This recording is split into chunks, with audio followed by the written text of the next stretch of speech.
Bueno, acá estamos, buenas tardes, estamos con Jorge Rodríguez, que te queríamos agradecer que nos hayas recibido para hacer esta entrevista eh, y poder compartir toda tu experiencia y tu conocimiento, por lo menos una partecita, en este breve espacio que tenemos en la revista. Jorge ha trabajado como psicoanalista, docente, universitario, supervisor clínico en hospitales públicos, es escritor y traductor. Dirigió la colección, varias colecciones, Galerna, Nueva Visión y otras editoriales.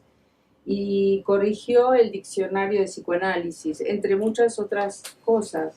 También ha publicado libros como Entre sesiones, Lealtades sencillas, Contar, decir, hablar, Soñar con los dedos y De la inquietud a la confianza. Luego vamos a... queríamos preguntarte, Jorge, si podrías contarnos cómo llegaste a Winnicott en tu trayectoria, cómo te has encontrado. Digamos, Winnicott comenzó siendo un sonido, una palabra, un sonido que no entendía qué era. Y había llevado el trabajo a la plancha para hacer la revisión técnica del vocabulario del psicoanálisis. En el 81 Labor de Barcelona tuvo que hacer una edición nueva porque tenía muchos problemas teóricos, ¿no? Porque los traductores conocen las lenguas a poner en comunicación, pero no conocen el pensamiento del autor. Entonces la traducción de un autor sin psicoanálisis, ¿no es cierto?, tiene que ver con el conocimiento de la obra. Es decir, que esa famosa idea, como se sintetiza la traducción, traductore traidore, en realidad es cierta y no es cierta, porque para el psicoanálisis, por ejemplo, el traductor lo que muestra son los límites de su comprensión, es decir, hasta dónde llega a entender. Como conoce la lengua, pero no conoce el pensamiento, entonces ahí hay muchos problemas, que no dependen del conocimiento del inglés, dependen, y del castellano, dependen del conocimiento del autor, ¿no? Entonces, bueno, yo después lo conocí a Winnicott. En ese momento había ido a verlo a la plancha, y un día estaba caminando al lado del Sena, había unos cajones grandotes llenos de libros. Lo tengo por ahí el libro, ¿no? En realidad es una revista, ¿no es cierto?, que se llama Lark. Entonces meto la mano en un cajón, ¿no? Y aparece esta revista, ¿no? Lark. Yo le tapé el nombre porque después le bajé, después le hice una foto. Entonces abro esta revista, ¿no? Abro así y lo primero que me aparece es un verso de Eliot. Y Eliot había sido el poeta de mi adolescencia con el cual yo trataba de enamorar mujeres. Entonces dije así, pensé esto, ¿no? Perdón, ¿no? Si a este hijo de puta le gusta a Winnicott, le gusta a él y a mí me tiene que gustar a mí. Y ahí lo conocí a Winnicott a través de Eliot, a través de un verso. De un verso. Sí.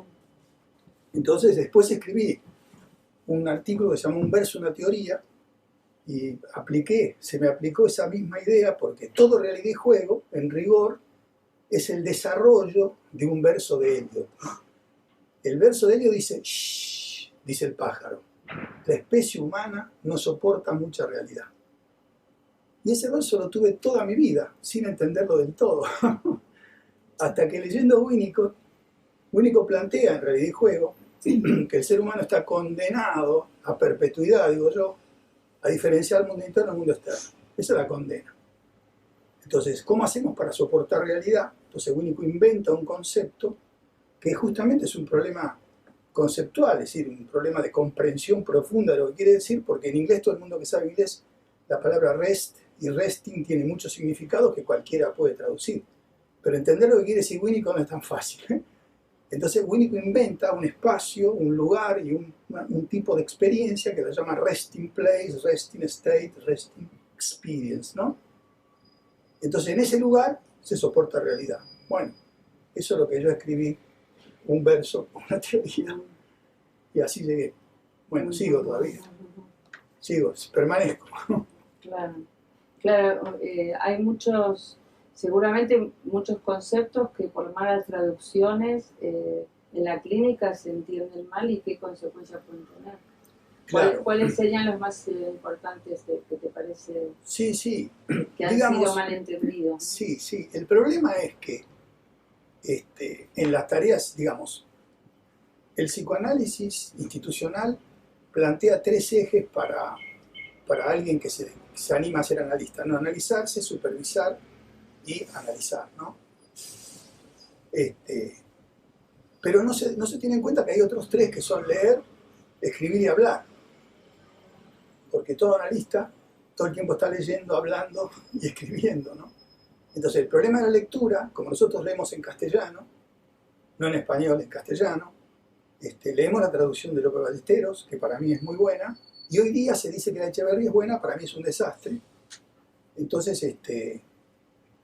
está el problema de la traducción, porque leemos traducciones.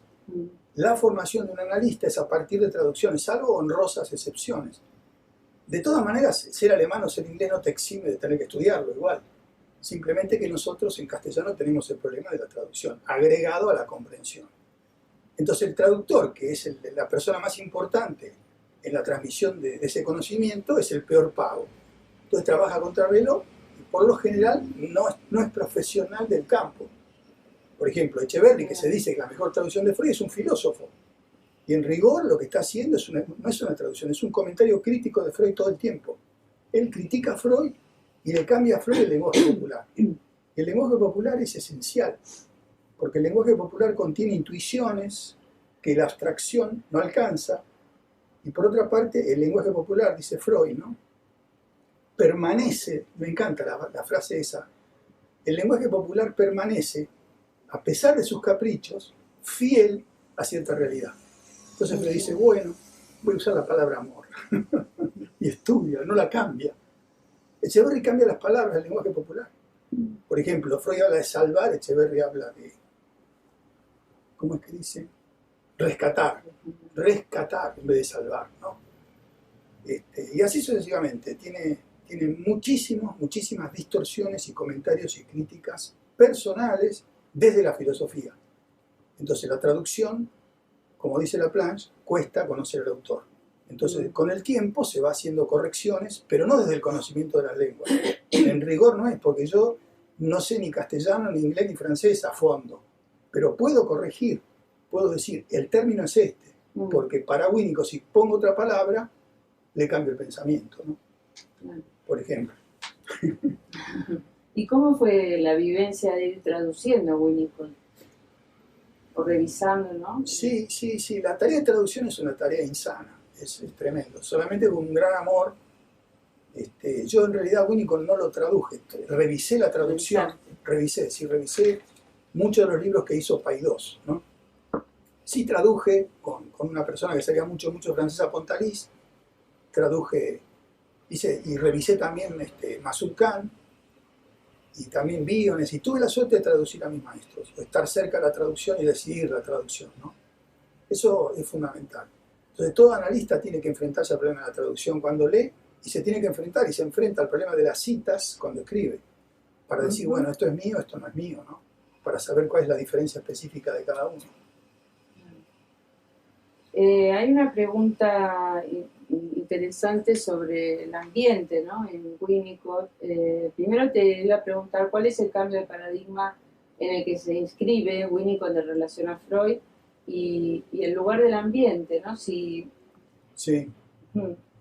Digamos, Freud, yo le estoy hablando a analistas que yo supongo que saben lo que voy a decir, pero bueno, es como si le hablara a alumnos, ¿no? Que no saben.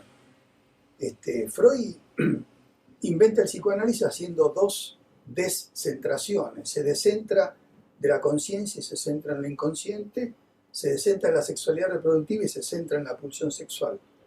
Pero la vida psíquica, de alguna manera, permanece en un interior. Si nosotros le preguntamos a cualquier estudiante de psicología dónde está la vida psíquica, va a decir en la cabeza, no va a decir en el estómago, no va a decir acá, no va a decir allá, va a decir en la cabeza, es decir, se interioriza. La vida psíquica está interiorizada. Eso es uno de los descentramientos fundamentales de Winnicott. Para Winnicott la vida psíquica no consiste en un interior. Desarrolla, digamos, una idea de Freud que la plantea de los dos principios, que dice un bebé sin los cuidados maternos no existe. Entonces, Winnicott se descentra del interior y se centra en lo intermedio, que es uno de los conceptos que está mal traducido, mal comprendido, no traducido, y en lo ambiental, ¿no? Lo ambiental no es un hecho, no es una proyección del bebé, no es un deseo, no es una representación, es un hecho. Es la teoría de la dependencia. Winnicott tiene dos teorías, la teoría de la dependencia y la teoría del intermedio. Entonces son dos espacios psíquicos distintos al interno. Ese es un descentramiento fundamental. Entonces, estudiar lo ambiental es estudiar la teoría de la dependencia, y la teoría de la dependencia es un desarrollo muy profundo de una teoría de Freud que está ninguneada, nadie le da mucha bola, mucho, algunos sí, pero no tiene la difusión y la presencia y la supuesta importancia que tiene la teoría del narcisismo. La teoría de Freud es la teoría del desamparo. La teoría del desamparo, Freud, el concepto de desamparo lo usa toda su vida, desde el proyecto hasta Moisés, es decir, de 1895 a 1938. Pero la teoría más acabadamente está formulada en Inhibición, Síntoma y Angustia. Winnicott hace un desarrollo teórico del desamparo. Yo en mi libro, en Soñar con los dedos, ¿no?, que se los muestro, planteo ese desarrollo, planteo el desarrollo de esta teoría, el pasaje de el desamparo en Freud, planteo qué es desamparo en Freud y cómo Winnicott plantea la dependencia. Cuando plantea la dependencia aparece el concepto de ambiente, que para un analista vigía de Occidente parece Greenpeace, pero no es Greenpeace, es Winnicott. Y Winnicott es un creador, ¿no? Es un autor original y creativo.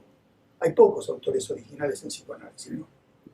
Y en general no se lo lee. A Freud no se lo lee más. En Buenos Aires a Freud está leído desde Lacan en cuentagotas, es decir, en función, en parte, ¿no? Está como fragmentado, digamos, ¿no? Como Tupac Amaru.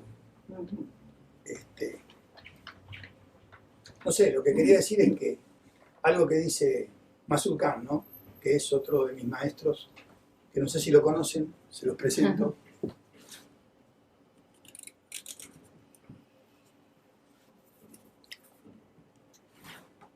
Mucho gusto. Encantado. Bueno, tuve la suerte de conocerlo, y por eso yo tenía material de Masud y material que Masud había escrito sobre Winnicott y la mujer de Winnicott, a partir del tema de la traducción de los últimos libros de Winnicott por Paidós, me pidió un material que ella no lo tenía porque no se llevaba bien con Mazurkan, no lo querían, ¿no? Ni la mujer ni las hermanas de Winnicott lo querían mucho. Entonces, en agradecimiento, como cuando yo le mandé ese material, me mandó el manuscrito de Winnicott, ¿no?, de fragmento de un análisis. Entonces, el libro, lo interesante que tiene es que están las correcciones de Winnicott, y entonces cuando aprueba un texto, Winnicott inventa una especie de arroba erizada, ¿no? Porque la DW, ¿no?, junta la D con la W, hace una especie de arroba antes de lo digital. Bueno, esto es una curiosidad, sí, que la verdad que es hermosa. Es emocionante. Sí, muy lindo. Y así como le da ese papel tan constitutivo, ¿no?, sí, al ambiente, sí. ¿Cuál es el lugar? O sea, ¿estudia Winnicott en la relación con el ambiente al otro? ¿Le da un lugar al estudio del otro en cuanto a su subjetividad? ¿O se ve la subjetividad del niño en cuanto a los efectos que el ambiente tiene solamente? No, desde ya que la subjetividad, por decirlo así, está presente en cualquier acto humano, ¿no? Pero Winnicott lo que estudia es, él diferencia la madre pensada desde las pulsiones, el objeto pulsional, y lo llama madre ambiente. Después lo va a llamar medio ambiente, Pontalí lo llama lo ambiental, a mí me gusta lo ambiental. Entonces lo ambiental plantea cualidades, digamos, más allá de las subjetividades o de las modalidades. El ambiente tiene cualidades que son esenciales, son necesarias, porque ahí se produce otro descentramiento de Winnicott, ¿no? Porque Freud teoriza el deseo, ¿no? Y la necesidad ocupa otro lugar En cambio, Winnicott pasa del deseo a estudiar la necesidad. Pero no son necesidades exclusivamente biológicas, sino son necesidades de ser. Entonces la dependencia está pensada en términos de necesidades. Y las necesidades hay que atenderlas. Hay que atenderlas. Entonces, ¿cuáles son las cualidades necesarias para atender? Entonces, Winnicott, a lo largo de su obra, uno puede ir registrando qué cualidades hay, ¿no? Por ejemplo, sostén, presentificación del objeto, un quehacer particular, continuidad, confiabilidad, disponibilidad fundamental, etc. Hay muchísimas cualidades. Desde las cualidades ambientales redefine casi todos los problemas, casi todos los conceptos usados, ¿no? Porque le agrega a la fusión de las pulsiones, ¿no es cierto? Y al amor-odio y a la bisexualidad le agrega la participación de la cualidad ambiental. Por ejemplo, una definición, por decir algo, ¿no? Él dice, el adolescente, ¿no?, necesita asesinar. Entonces uno lee y dice, ¿cómo asesinar? ¿No? Vas preso si decís eso. Pero en realidad es un asesinato sin muerto. ¿Por qué? Porque cuando te asesina el adolescente vos sobrevivís. Entonces la cualidad ambiental que define la agresión, define la destrucción y define la máxima agresión del otro, de uno, ¿no?, es que la cualidad ambiental es sobrevivir. Entonces no se puede pensar solamente la agresión, la destrucción en términos de pulsiones en el pensamiento de Winnicott. Mete las pulsiones, pero agrega el estudio de cualidades ambientales sin las cuales esas relaciones pulsionales derivan en otra cosa. Eso es lo que me parece. Y ¿nos podrías contar cómo trabajas con los niños y los padres, los adolescentes, y cuál es la diferencia con la clínica de adultos? Digamos, la clínica está centrada en lo intermedio. Hay un concepto fundamental en lo intermedio que es el concepto de experienciar, de estar experienciando, ¿no? El presente continuo en inglés, ¿no? No es solamente una experiencia subjetivizada. Experienciar es hacer algo o con alguien, ¿no? Entonces, digamos, el eje de la clínica es pasar del no movimiento al movimiento, de no experienciar a experienciar. Winnicott dice de no ser capaz de jugar a ser capaz de jugar, como una síntesis teórica. Pero antes de jugar hay muchas cosas que son condiciones para llegar a jugar. Por ejemplo, moverse. Hay chicos que están en hipotono, otros están en hipertono, entonces tienen que pasar del hipotono al movimiento, del movimiento, ¿no?, a hacer algo y con alguien, y así sucesivamente. Entonces hay todo un desarrollo del intermedio, que algunos autores, como Caes, por ejemplo, en castellano, hablan en términos de intermediario. Está mal, eso es un error de comprensión, porque intermediario implica diferenciar sujeto-objeto, y experienciar significa paradoja, es decir, no diferencia sujeto-objeto. Si yo conservo la paradoja, conservo un descubrimiento fundamental de Winnicott, que es crear lo dado. Si yo digo diferenciar, es cuando la especie humana no soporta la realidad porque está condenada a diferenciar. Entonces, el concepto central de la teoría del intermedio en la traducción castellana de Caes está mal, por ejemplo, porque es intermediario, pero no es intermediario, porque intermediario supone sujeto-objeto. Y Winnicott no está partiendo de esa idea, al revés. Y en el caso de la violencia, la agresividad, por ejemplo, las escuelas te consultan muchos chicos por problemas que derivan de las escuelas. Sí. Digamos, yo estoy puedo decir, no es que estoy ocupado o dedicado a la clínica en relación a la escolaridad y demás, donde hay muchos problemas de este tipo, acá, supongo, en todas partes, ¿no? Sobre todo trabajo con los docentes que trabajan con situaciones difíciles, ¿no es cierto? Es decir, docentes y profesionales, ¿no? Y sí, ahí el tema del movimiento, del cuerpo, yo trabajo más con el cuerpo. En el adulto trabajo uso el concepto de conversación, porque hay 4 experiencias fundamentales. Hay un concepto muy importante que es experiencia completa. Otro concepto es experiencia de repetición. No es por compulsión de repetición, es experiencia de repetición. El pibe dice, bueno, mami, le cuento un cuento otra vez. Hay una repetición constitutiva de la familiaridad. Otra experiencia es experiencia de recuperación, ¿no es cierto? Y hay otra experiencia de reciprocidad o mutualidad. Entonces, en la conversación, ¿no?, la experiencia que hacemos es de reciprocidad.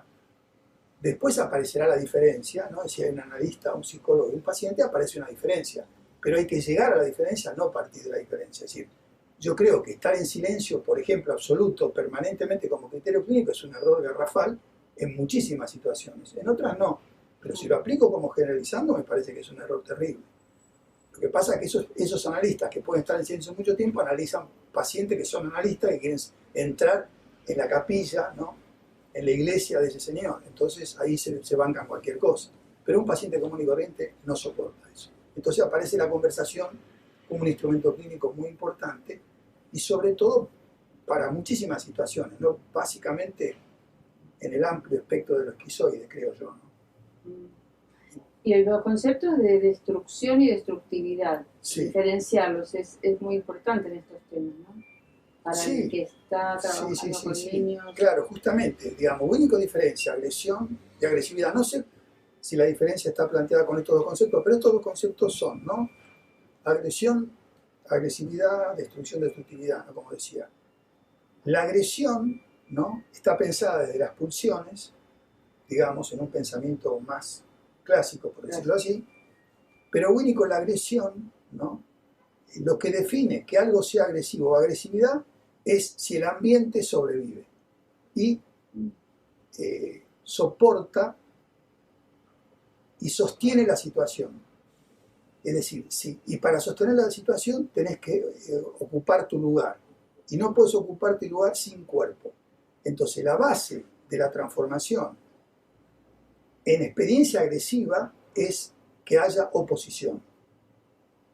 Y la oposición no es un deseo, una representación, una fantasía del pibe. Es una cualidad de la madre, del padre, del amigo, etc. Por eso es tan importante, por ejemplo, en los juegos, que los chicos puedan hacer juegos y no quedarse solamente con la computadora, los jueguitos. La digitalización ataca terriblemente al cuerpo, a lo corporal. Porque te hace el culo más grande, te hace la mente, la visión y los sonidos y la oposición de pulgar muy fina, pero el resto del cuerpo no participa. Entonces no hay oposición.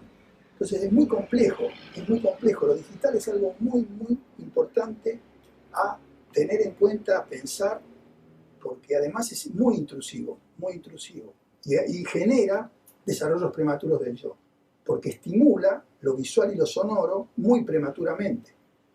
Pero eso es un aspecto de la existencia. Pero para llegar a eso, a que esos analizadores que son a distancia tengan valor para uno tiene que tener cuerpo. Y el cuerpo uno lo tiene, no solo se lo tiene uno lo tiene a partir del otro. Yo encuentro mi cuerpo cuando tengo otros cuerpos, cuando hago cosas con los otros cuerpos y los otros cuerpos conmigo. Por eso es tan importante los juegos. Esto y la disponibilidad del adulto no está solamente en estar disponible para las necesidades del niño, sino que abarca todas estas cualidades. Por o supuesto. Es solo estar disponible. No es que estás disponible, estás tomando mate esperando que te llamen. No. Disponibilidad es estar teniendo en cuenta lo que el otro necesita desde ya, ¿no es cierto? Estar alerta mínimamente. Y la disponibilidad varía muchísimo entre una situación de mucha necesidad o una menor, ¿no? Pero desde ya que la disponibilidad es una cualidad ambiental muy general.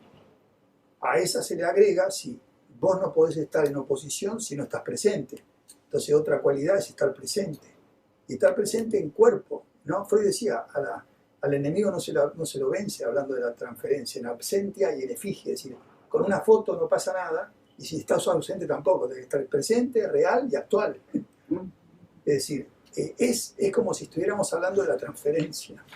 Y el concepto de desilusión, ilusión también, ¿no? Ilusión y desilusión. A mí esos conceptos son importantes. No me gustan, porque son lecturas apresuradas de Winnicott. Sí, Winnicott usa el concepto de ilusión, es verdad, pero si uno lee minuciosamente, ¿no? Como yo soy muy obsesivo en ese sentido, si vos comparás, por ejemplo, la versión del 51 y la versión del 71 en realidad de juego del mismo texto, objetos y fenómenos tradicionales, la parte 1, en el sumario, en el resumen, lo estuve viendo hace poco, por eso me lo acuerdo, Winnicott dice, en el texto del 51 habla de la ilusión, y en el texto del 71, en lugar de la palabra ilusión aparece la palabra paradoja. Es decir, que cambia el concepto de ilusión por el concepto de paradoja. ¿Por qué? Why? Because. ¿Por qué lo cambia? ¿No? ¿Por qué? Porque yo creo, primero, ilusión es subjetivo y es sensorial. Y el experienciar es sensorio-motor y sensorial, no solamente, y es intermedio, no es interno. Entonces, ilusión primero te lleva a la interioridad, es decir, lo intermedio critica. Y después, que es un momento del experienciar la ilusión, porque la ilusión implica yo, porque implica la creencia, vos creés que va a pasar tal cosa. Si la ilusión pide mucho yo. En el fenómeno transicional, cuando el chico agarra una cosa, no hay yo, o el yo es motor, pero no hay yo, el yo que puede creer en algo, no hay creencia. Hay cuerpo que confía o no confía, pero no hay una zona así que se llame yo, que crea y que tenga la ilusión de tal cosa. No creo. Digo, el autor, cuando es un creador, va encontrando y planteando a través de determinados conceptos la historia de su pensamiento. Pero es una historia, si tenemos que llegar al final. En el 71 deja de hablar de ilusión, desilusión, a pesar de que lo conserva, en el mismo texto pone la palabra paradoja. Y además escribe Realidad y Juego para hacer un comentario crítico a ese texto.